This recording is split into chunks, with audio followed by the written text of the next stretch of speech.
walaalayaalo dhulkeena aneefsane dhisay akula dhisay awala dhisay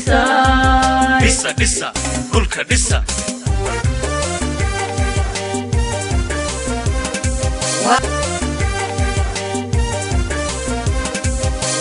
walaalayaalo dhulkeena aneefsane dhisay akula dhisay awala dhisa dhulka dhisa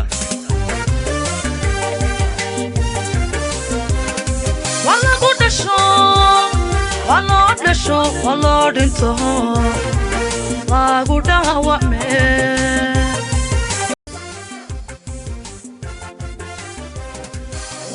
walaalayaalo dhulkeena aneefsane dhisay akula dhisay awala dhisay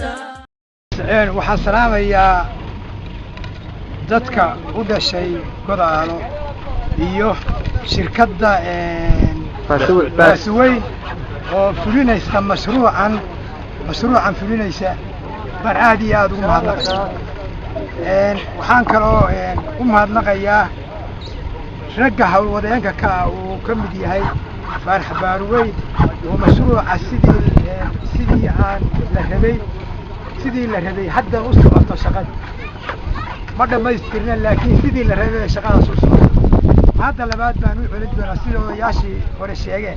مركز شغال السوق بجوز أنت وحر هذا أنت وحر هذا وحنو شيء إن هاي أدوك يودتك هالوديك أدوك إلى ماشي ميل بتجريته هاي إلى نوبة هنا هاي وحي دقم أوبة هنا يبقى إلى نوبة هنا والحداية هاي haddii ay tahay waxbarasho haddii ay tahay caafimaad wixii degma u baahan tahay inaan u baahano intaas hadalkeeda ugu soo gabagabeynaya assalaamu calaykum waraxmatullahi wabarakaatu populationka iyo shirkadda meesha iyo populationka degan waxaan ku salaamayaa salaanta islaamka assalaamu calaykum waraxmatullahi wabarakaatu wacalaykum assalaam waraxmatullahi inta haddaan ka gudbo labadan hay-adood ee ceelkii Godaalo cid waliba kufsan jirto tiri intaanu mashruuc ka qabanno dumin jirtay ilaa dawladii Maxamed Siyaad Barre hadday nasiib u heshay inay iyadu dhisto aad iyo aad baan ugu mahadcelinaynaa mar labaad ceelkanu wuxuu ku yaalaa deegaanka fog laamiga deegaan cid kasta oo doonaysa inay wax hadda u suura gelin karaa oo aan dawladuhu gaari karin buu ku yiri qayr baa miinooyin ku dumiyay dawladii Maxamed Siyaad Barre oo kaga tagay cidina aanay wax ka qaban maanta haddii ilaahigay nasiib uga dhigay raggii u dhashay oo mashruuca kan haddii ay ku guuleystay inay bilaabaan aad iyo aad baan mar labaad ugu mahadcelinayaa ma hadda labaad dib baan ula hadhayaa oo markay dhammaystiraan oo ogaano wax qabadkooda ku daraya taasu taa weeye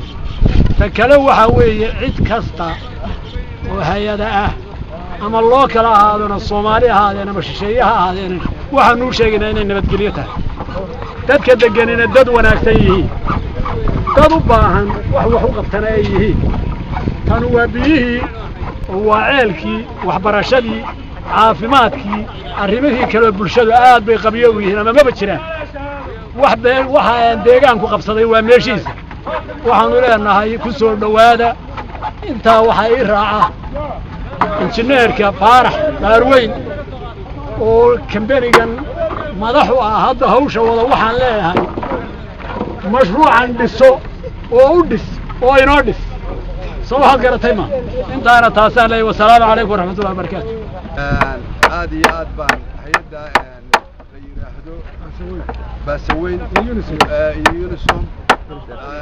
aan ugu mahadcelinaynaa ilaahay baa mahad iska leh mahadda labaad iyagaan ugu mahadcelinaynaa sida habsamida ay noogu keeneen mashruucaas waa mashruucan u baahneen haddaan nahay reer Godaalo iyo nawaaxigeeda magaaladani waxa weeye waa magaalo santara waa magaalo dhulka la baxay haysan wax xundurtiisii ah runtii waa meel wadanka waxay ka mid tahay dhulka ugu maxay ahayd population-ka badan hadday tahay xagga xoolaha iyo hadday tahay xagga dadka iyo runtii isku xidha xudun taleex carooley dhubuq laascaanood meesha la yidhaahdo sarmaanyo maxaan ku iyo magaalooyin kaloo fara badanba sidaa darteed waxa weeye mashruuca kani runtii waa mashruuc aad u qiimo badan dadkuna ay aad ugu bahnaayeen waayo meesha waxaa ka jirtay biyo la'aan aad u baahsan oo dhibaato ah waxaa dhacday ceelkani muddo badan buu aasnaa haddana ceelkii matoor baa la saarayaa maxaan ku idhaahdaaye haam biyahana waa loo dhisayaa haamaha biyaha beeba baa magaalada la dhigayaa sida mashruucu uu ku bilowday biyogelin wanaagsan baa la doonaya magaalada in lagu sameeyo taasi taa wey tan labaad annagu haddaanu nahay reer Godaalo waxaan doonayaa inaan ka hadlo xagga nabadgelyadeena sida aad maqlayseen ay sheegatay shirkaduba iyo mas'uuliyadeedii waxa weeye innaga waxa laynooga baahan yahay inaynu qabsanno waajibkeena oo ah nabadgelyada inaynu ilaalino way tahay meel nabadgelyo laakiin inaynu si laba jibaarno oo aynu si laba laabno sidaa darteed waxa weeyaan anagu waanu soo dhawaynaynaa welcome baanu leenahay magaaladu waa magaaladiinii waxa laale iyo wixii gacan ka geysanaya oo caalamkana waanu sheegaynaa waxaanu kala u gudbinaynaa qurbo joogta u dhalatay meesha tan Godaalo la yiraahdo iyo nawaaxigeeda in ay dadka waxyaalaha badan baa dadku u baahan yahay in aad ka warhaysaan oo la socotaan xiriir la soo samaysaan meesha tani waxa weeye waa dhul beeraha ku fiican waa dhul xoolo dhaqatada ku fiican runtii waxa weeye waxaad oran kartaa waa meel yacni markaad qiimayso aad u qiimo badan waayo dooxooyinkii durduradii waxyaalo badan oo isku guda jira ayay leedahay marka hadal badan marka halkan sumaana taagin marka waxaad yeelaysaan aad baad u mahadsantihiin انت هم بقوا سكوبيه والسلام عليكم ورحمه الله وبركاته. اولا السلام عليكم ورحمه الله وبركاته waxaanu halkan ka bogaadeenaa hay'adda Baasaweyn iyo hay'adda kale aad ayaanu ugu mahadnaqaynaa ma hadda koobaad ilaahay baa leh ma hadda labaad hay'adaha sunu mahad celinayna nagala qayb qaatay ceelkii aad aan baahida ugu qabnay marka waxaan leeyahay jasaakumullahu alkhayr aljazaa wa ahsana Allahu ilaykum ilaahay idinka abaal mariyo ilaahayna miisaankiina xasanaadka idinku daro يوم لا ينفع مال ولا بنون إلا من أتى الله بقلب سليم رسولكم عليه الصلاة والسلام فليه من دل على خير كفاعله قف خير تسوي كم دي هاي بتسوي وحين قناصة صدقة جارية وحين قناصة رسولكم عليه الصلاة والسلام وحكسنا هذا حديث وليه إذا مات ابن آدم انقطع عمله إلا من ثلاثة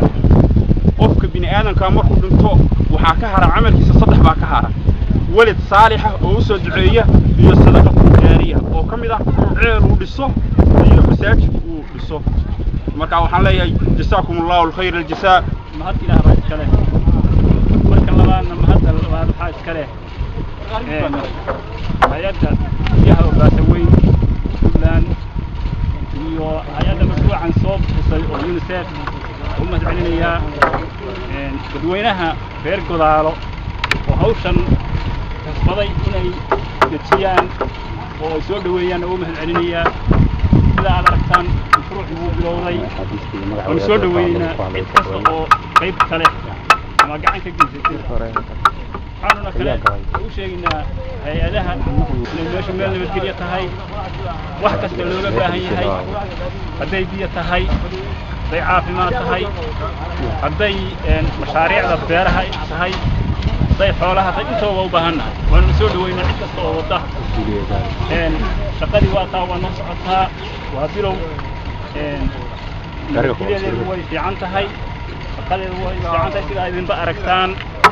wixii kasta oo aan u baahanayna waxaan rabnaa sida aanu sheegnay in looga tixgeliyo intaas intaan ku soo dhaweeyaa halka odayaashayda horreeyay baa yidhi wasalaamu calaykum waraxmatullaahi wabarakaatu ismaan ku biyaasay oo dadkoodu leeliyo waxaa kale oo ka sii badan inta beeraha leh inta deegaanka leh ku xidhiidhsan sidaa daraaddeed ba waxaa laydin tixgeliyey in laydiin sameeyo mashruuc biyogelina oo ka kooban dhowr meelood oo uu ugu badan yahay ceelkii aad ka cabbi jirtay aanu isla ognahay aanan isku dafinahay ceelkaa biyihiisa waa ogtihiin inta kadin oo uu soo jirayna waa ogtihiin waxa aynu haddeer maraynaa waxaan loogu soo talagelin baynu maraynaa qaybaan loogu soo talagelin baynu maraynaa qayb bay iska noqon doontaa waxaan jecel lahay sheegaynaana kula bandhigaynaa dadka aan duurta joogin inay meeshu ammaan tahay in laga shaqayn karo hadday hay-ada tahay caalamiya hadday tahay hay-adaha Puntland waxaan u soo gudbinayaa meeshu waa ammaan baahidooduna intaa waa ka badan tahay waxaan jeclaan lahayn waa meel ka fog laamiga meel aad iyo aad uga fog had iyo jeer hay-adihii waxay ku dhaceen laamiga ku dhaceen waxaan leeyahay anigoo biyaha Baasaweyn oo ka hadlaya baahida kuwa kalena waa muuqdaan hay-adaha kale baahidoodiina waa ka muuqataa meeshan waana lagu ogyahay waxaan u yeelaynaa hay-adaha kale ee ku shaqada deegaankan in ay baahidatan taalla meesha u yimaadaan oo ka qayb qaataan baanu ugu baaqaynaa waxaanu aad iyo aad uga mahadnaqaynaa sida fiican oo nolola shaqeeyey sida fiican oo nolol soo dhaweeyey wixii shaqana waa taas shaqadii way noo socotaa xubnaha ay ka kooban tahayna waa ogtiina waa anigii idiin sharaxay insha Allah waxaan rajaynayaa sidaa iyo si ka wanaagsan inaad wadajir ahaan sidaad isugu duubantihiin inaad isugu duubnaataan una dadaashaan dalkiina iyo carruurtiina iyo inaad wax loo qabanayo gacanta aad haddeerna tuseenna gacan ka sii weyn oo ka badan aadna sii siisaa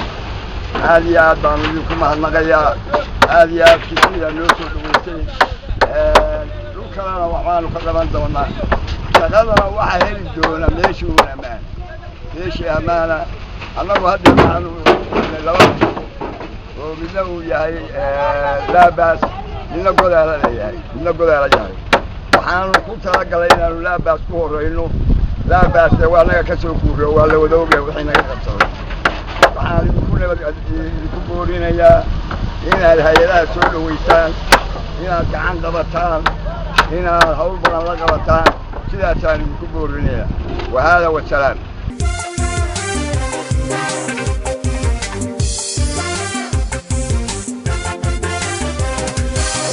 walaalayaalo dhulkeena aneersane dhisay akula dhisay awala dhisay dhisa dhulka dhisa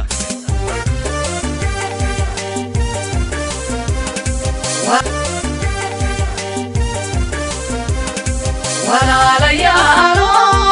dhulkeena aneersane dhisay akula dhisay awala dhisay dhisa dhulka dhisa walagu dhasho waloo dhasho waloo dhinto lagu dhaawacme